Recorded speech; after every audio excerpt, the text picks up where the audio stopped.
حضرت ادریس علیہ السلام اور ملک الموت. ایک دفعہ ملک الموت نے اللہ تبارک و تعالیٰ سے حضرت ادریس علیہ السلام کو سلام کرنے اور ان سے ملاقات کرنے کی اجازت مانگی. جب ملک الموت حضرت ادریس علیہ السلام کے پاس آئے اور کہا میں چاہتا ہوں کہ آپ کے ساتھ رہوں، تو حضرت ادریس علیہ السلام نے منظور فرمایا اور وہ ایک دوسرے کے رفیق ہو گئے اور وہ مدتوں تک ساتھ رہے. آپ علیہ السلام دن کو روزہ رکھتے، جبکہ رات کے وقت حضرت ادریس علیہ السلام کے پاس من و سلوہ پہنچ جاتا جس سے وہ افطار فرماتے. وہ ملک الموت کو بھی کہانی میں شریک ہونے کی دعوت دیتے، مگر وہ کہتے تھے کہ مجھ کو ضرورت نہیں ہے اور نماز میں مشغول رہتے. حضرت ادریس علیہ السلام تھک کر سو جاتے تھے، لیکن ملک الموت کو نہ سستی لائق ہوتی نہ وہ سوتے تھے. اسی طرح چند روز گزرے، یہاں تک کہ ایک روز وہ انگور کے ایک باغ اور بیڑوں کے ایک غول کے پاس سے گزرے. ملک الموت نے پوچھا کیا آپ پسند کرتے ہیں کہ ہم بھیڑ کا ایک بچہ اس غول سے یا اس باغ سے انگور کے چند گوشے لے آؤ تاکہ آپ شام کو اسی سے افطار کر لے. حضرت ادریس علیہ السلام نے کہا سبحان اللہ، میں تم کو اپنے مال سے کھانے کی دعوت دیتا ہوں تو تم انکار کر دیتے ہو، اور مجھ کو دوسروں کا مال بغیر اجازت کھانے کی دعوت دیتے ہو.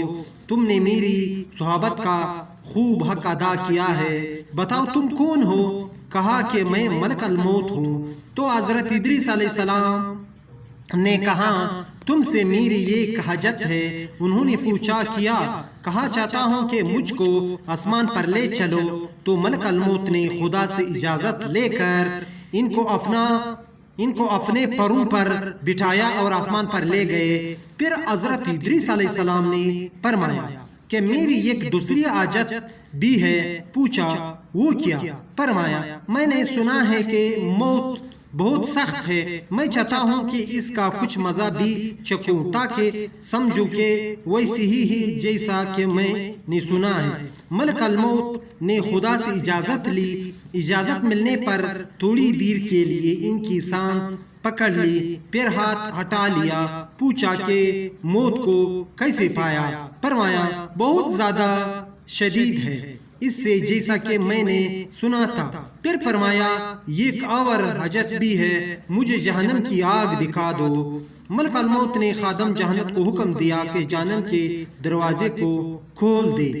جب حضرت ادریس علیہ السلام نے دیکھا تو ہوش کھا کر گر پڑے. جب ہوش میں آئے تو فرمایا ایک اور حاجت ہے، یعنی بہشت دیکھنا چاہتا ہوں. ملک الموت نے بہشت کے خادم سے اجازت لی اور ادریس علیہ السلام بہشت میں داخل ہو گئے اور فرمایا اے ملک الموت، اب میں یہاں سے باہر نہ آؤں گا، کیونکہ خدا نے فرمایا ہے کہ ہر نفس کو موت کا ذائقہ چکھنا ہے اور میں نے چکھ لیا. فرمایا گیا کہ تم میں سے کوئی ایسا نہیں ہے جو جہنم کے پاس وارد نہ ہو، اور میں وارد ہو چکا ہوں. بہشت کے بارے میں فرمایا کہ اہل بہشت سے باہر نہیں جائیں گے. اور اسی طرح حضرت ادریس علیہ السلام جنت میں رہ گئے اور ابھی تک جنت میں ہی موجود ہے. اللہ ہم سب کو جنت نصیب کرے، آمین.